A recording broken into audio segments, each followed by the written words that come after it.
Esta es una presentación de MG Comunicación.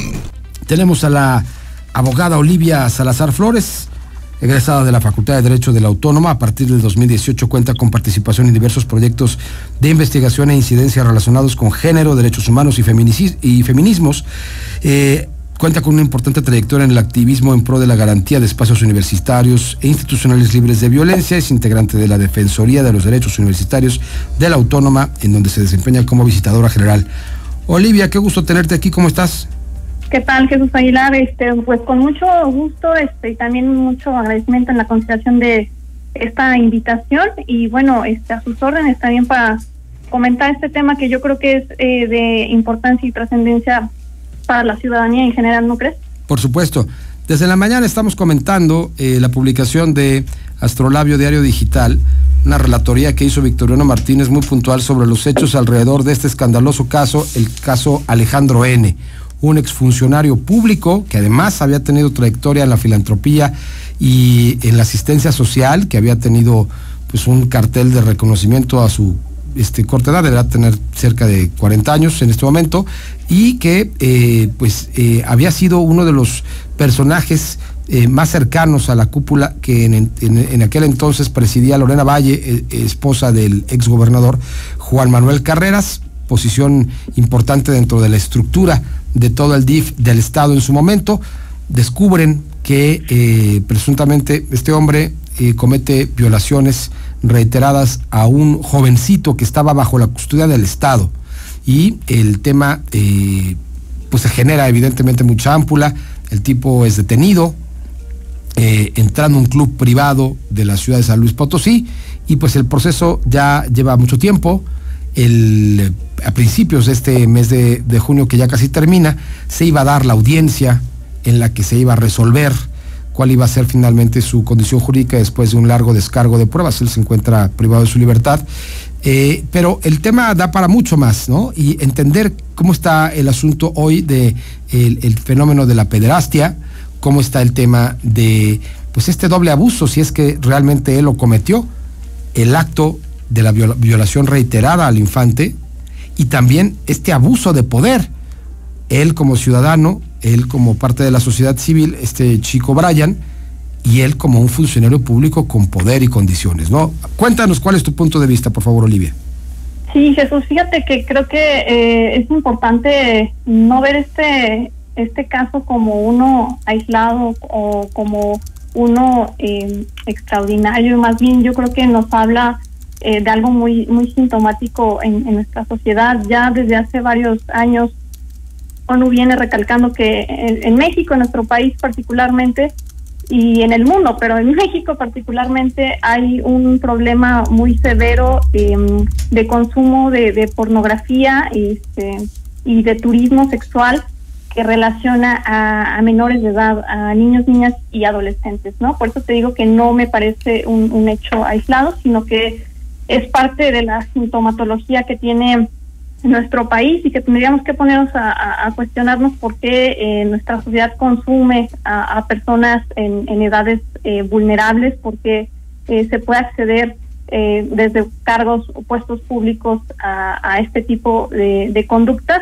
y también quienes pagan además, ¿no? Que a lo mejor no lo hacen desde un cargo público, pero que sí pagan por acudir a ciertos lugares o a ciertos estados de la República donde esto se puede consumir. ¿Qué otra cosa vemos en este caso que también me parece bien importante?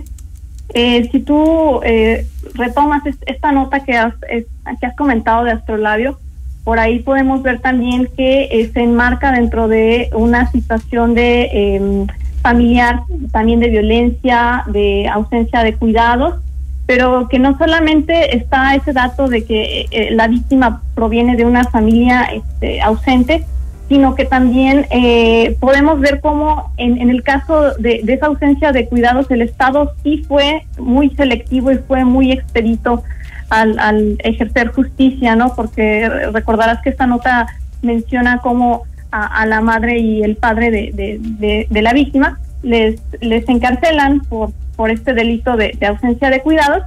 Pero por otro lado, o sea, tenemos esa justicia selectiva porque en este caso es muy pronta la justicia, y en el otro caso en el que estamos comentando ahora sobre este funcionario, pues se ha dilado ya varios años este procedimiento, que vemos que también hay una defensa que ha buscado ahí cualquier hueco para alargar todavía más el procedimiento.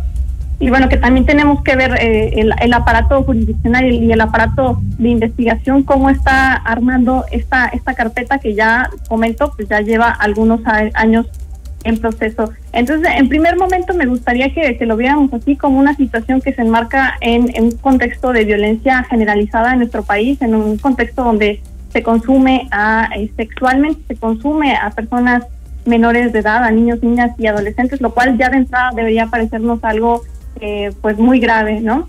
Ahora, lo que tú mencionas es todavía más grave, ¿no? Y creo que nuestra normativa sí es muy precisa en resaltar que cuando estos hechos ilícitos, como lo es una violación o como es un abuso sexual, los comete un funcionario público haciendo uso de esa función que tiene encomendada por el Estado, pues es doblemente grave, ¿no? Porque quiere decir que existe un desequilibrio, o que existe una relación de poder bastante marcada, y que en el caso todavía que estamos comentando aquí, no solo hablaríamos de que se hizo uso de esa función pública para cometer el ilícito, sino que también se entremezcla, hay una situación en la que el acusado también ejerce actos como particular, no solamente como funcionario, sino como particular, en el sentido que vemos por ahí que, bueno, lo que relata esta nota de Astrolab es que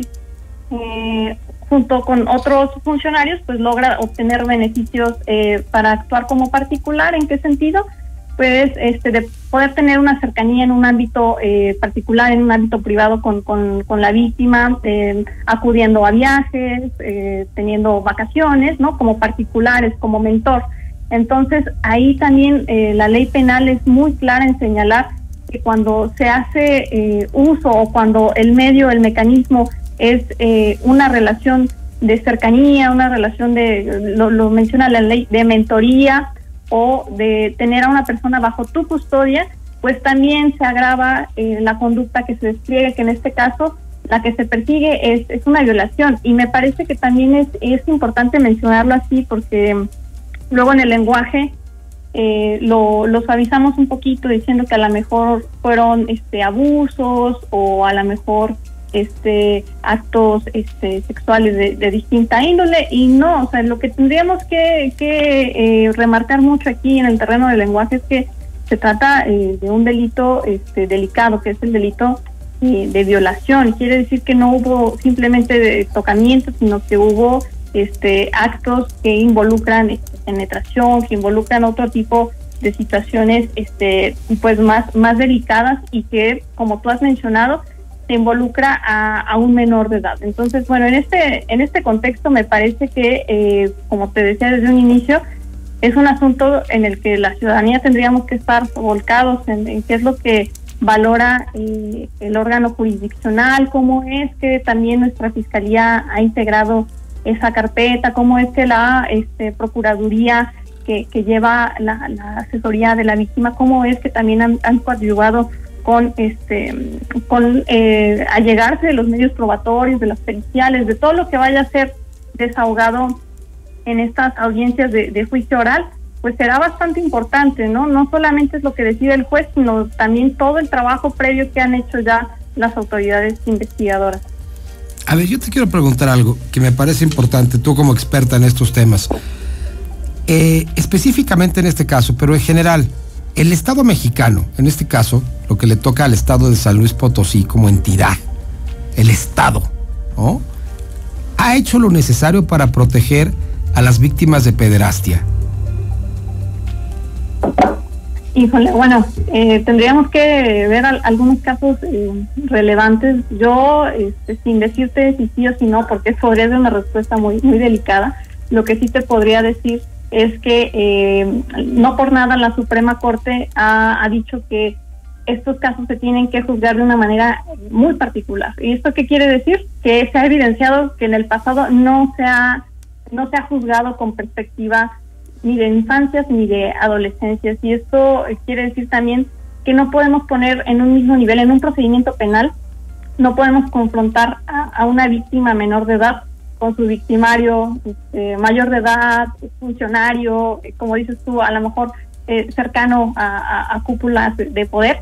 No podemos poner en un equilibrio a estas partes, no podemos confrontarlos así deliberadamente, no podemos echar a un niño o no podemos echar a un adolescente a que vaya y confronte en un juicio penal a su victimario y menos por un delito de violación. Y la Suprema Corte ha sido muy enfática en eso, y sí me parece que es importante entenderlo así o leerlo así. Si tenemos un protocolo especializado es porque en el pasado no se ha actuado con la diligencia necesaria, ¿no? Y como te decía hace un momento, particularmente en este caso hay una situación de especial vulnerabilidad que creo que no debemos obviar, que creo que a pesar de que esta persona víctima ahora en días pasados cumplió la mayoría de edad, sí sería importante no asumir que vamos ahora a entender este hecho con la mentalidad que la persona tiene el día de hoy, sino que lo vamos a tener que entender con las circunstancias de tiempo, modo y lugar en donde se enmarcaron los hechos, ¿no? Es decir, pues de 2019 y un año anterior, ¿no? Desde 2018 que vienen ocurriendo estos hechos. Ese es el enfoque que tiene que tener acá la parte juzgadora, y que pues sería importante que todos estemos vigilantes que se haga de esa manera. Pues es extraordinario platicar contigo, Olivia, te agradezco mucho, te mandamos un abrazo, abogada, también hoy integrante de la Defensoría de Derechos Universitarios de la Autónoma, donde eres visitadora general. Oli, te mando un abrazo, gracias por participar en MG Noticias. Gracias, Jesús, un abrazo para todo el auditorio, saludos. Interesante, ¿no? Le seguiremos dando, obviamente, puntual seguimiento a este caso durante toda la semana y hasta el lunes, que se va a definir en el juzgado. Esta fue una presentación de MG Comunicación.